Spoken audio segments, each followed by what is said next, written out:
जी अस्सलाम वालेकुम। मैं हूं आपका होस्ट एग्रेरियन अमीन ज़ैद लोधी और आज हम बात करने वाले हैं आलू की एक ख़तरनाक बीमारी के बारे में कि अगर आपने आलू लगाया है, आलू के पत्ते जो है ना वो पीले रंग के हो रहे हैं और आलू की जो ग्रोथ है, जो उसकी नशोनुमा है वो रुक गई है और उसका तना जो है ना वो स्याह रंग का होने जा रहा है, तो ये आलू की फसल के ऊपर कौन सी बीमारी का हमला हो चुका है।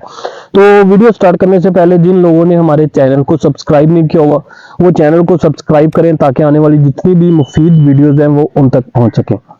तो हम पोटैटो की बात करते हैं, तो हम पोटैटो के एक फील्ड में मौजूद हैं, इसको हम चेक कर रहे हैं कि इसके ऊपर उस बीमारी का हमला है या नहीं है।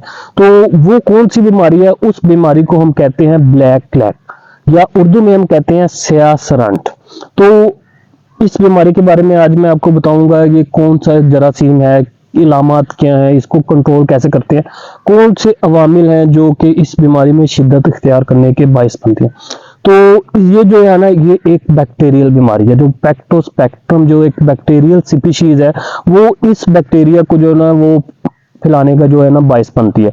इस बीमारी से क्या होता है कि जब आप इस बीमारी का हमला हो चुका होता है तो आपके जो पत्ते हैं वो पीले रंग के होने शुरू हो जाते हैं, जो इसकी ग्रोथ है, जो इसका नशोनुमा है वो रुक जाती है। और अगर हम इसके तने को चेक करते हैं तो तने के अंदर हमें स्याह रंग का तना जो नजर आता है, जैसे ही तना जमीन से निकलता है तो उसके ऊपर वो स्याह रंग का होना शुरू हो जाता है और जब आप उस तने को दबा कर देखेंगे तो उसके अंदर से स्याह रंग का मवाद भी निकलेगा। जैसे ही वो स्याह रंग का मवाद निकलेगा तो आप देखेंगे कि वहां पे आप ब्लैक लैग का हमला हो चुका है। ये चूंकि बैक्टीरिया है, बैक्टीरिया जमीन में भी मौजूद होता है और ऐसे काश्तकार जो आलू को काट के लगाते हैं उन एकड़ में ये हमला हमें ज्यादा देखने को मिलता है क्योंकि हम प्रॉपर सीड ट्रीटमेंट नहीं लगाते।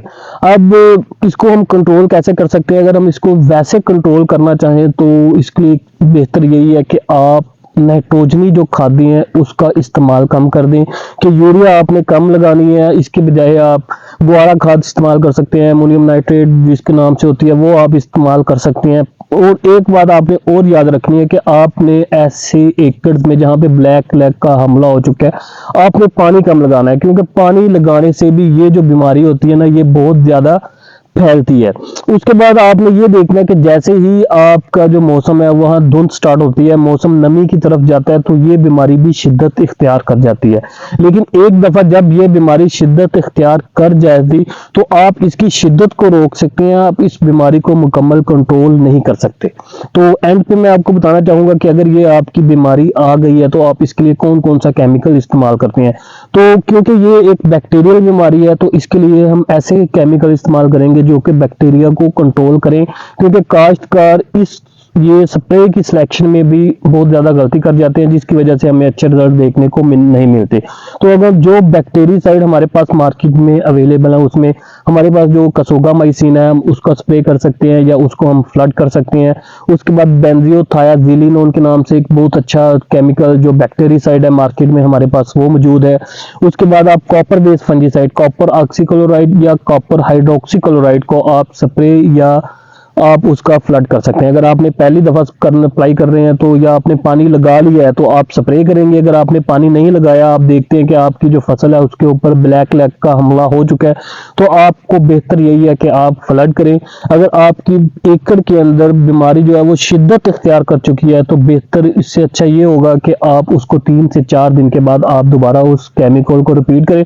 अगर आपने पहली दफा कसोगामाइसिन को फ्लड किया तो दूसरी दफा बेंजोथायाजिलिनोन को इस तरह तब्दील करके आपने अपनी जो केमिस्ट्री है उसको आपने इस्तेमाल करना है। और वीडियो के एंड में आपने कमेंट में लाजमी बताना है कि आपको जो इंफॉर्मेशन है वो हमारी कैसी लगी। जी शुक्रिया।